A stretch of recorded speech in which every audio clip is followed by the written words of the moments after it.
friend of mine asked me if I could cut the recesses for some hinges on 7 doors for him. So, of course, I said I would do it.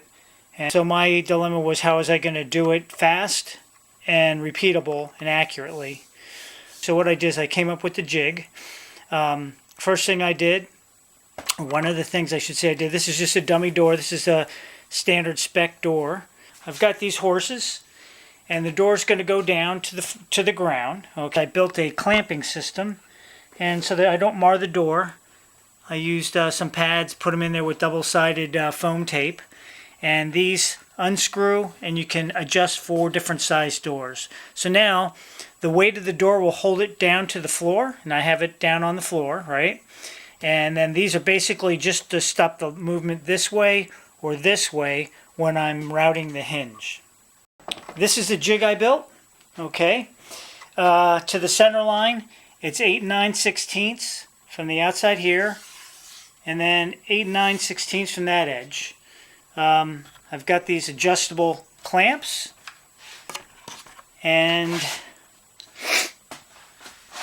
you can see I've got these L-shaped pieces with 220 sandpaper on the inside, right in here and right in there to grip the door. In this case, I'm just marking a door. That's the center line, and here is the end, or for the curvature or the radius comes, that's the end of the hinge.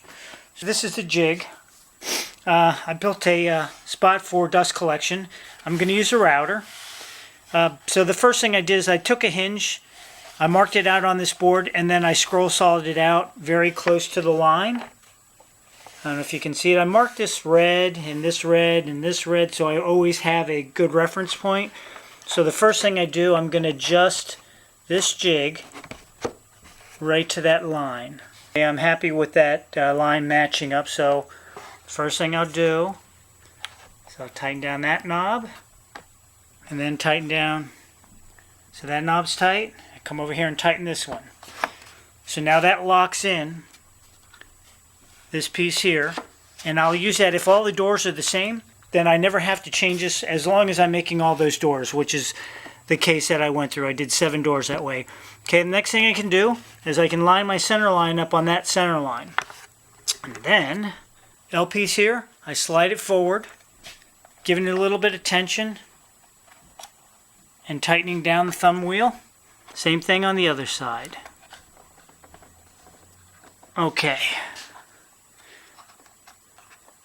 And it's in there really good because of the sandpaper, so it's not going to, when I start routing up here, the door's not going to shift.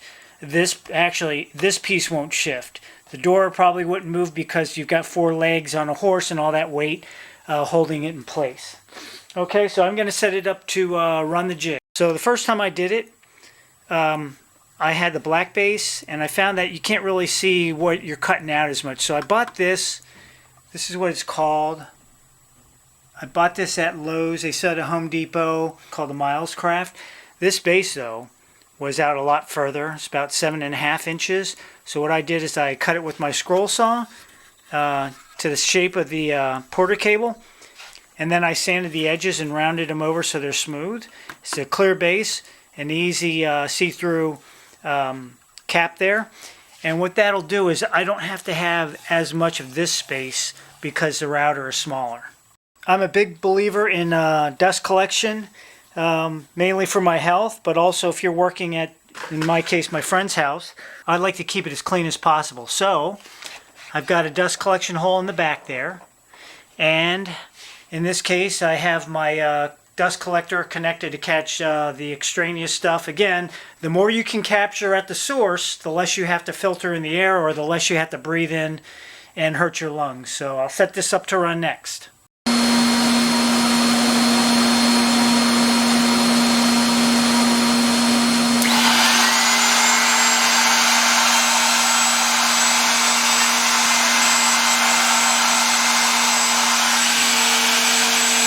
There's hardly any debris on here because of the vacuum, both vacuums here and there. This one is just excess. If I was on site, I'd only have this one going. Get a little bit, gets on the floor, all right. So now I'm done with this hinge. I'm going to move this down to the next hinge marking.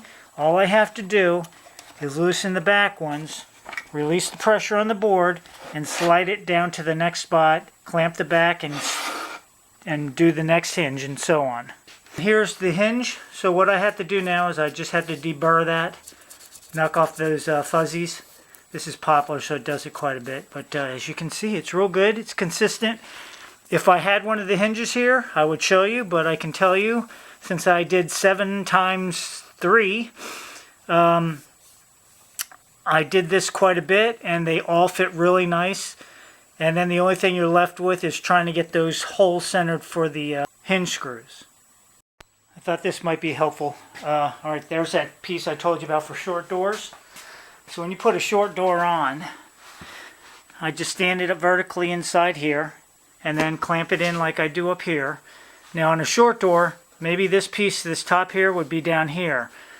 So when I ran this on top, and if it's down here, if the hinge is set right there on the edge, if the hinge is set right at close to the edge of the door, which they are for the top one, it would that piece up there would butt up against that and stop me from adjusting it. So I'd have to use just one stand, which is sufficient. If I run the short door now, all it will do is I'll put the door in, right? And now the door is this additional height, about 3 inches higher, and I know I'll clear the top piece for that end and that end, and this just rides in between the two, and that's it.